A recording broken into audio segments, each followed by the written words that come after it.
गेले 2-3 दिवस सतत पडत असलेल्या पावसामुळे रस्त्याची साईड पट्टी भुसभुशीत झाली असून मोठे अपघात घडतात।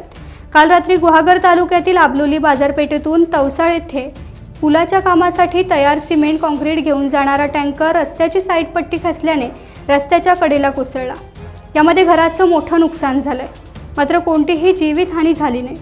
हा टँकर एवढा मोठा असून त्याच्या आतमध्ये सिमेंट काँक्रीटचा तयार माल आहे, त्यामुळे हा टँकर बाहेर काढण्यासाठी चिपळूणवरून 2 मोठ्या क्रेन मागवण्यात आल्याची माहिती मिळते।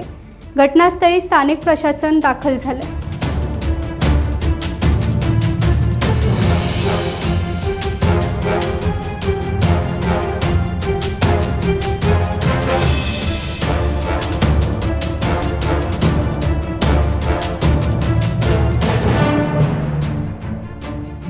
टाइम्स डिजिटलला लाईक करा, शेअर करा, सबस्क्राइब करा आणि बेल आयकॉन दाबायला विसरू नका।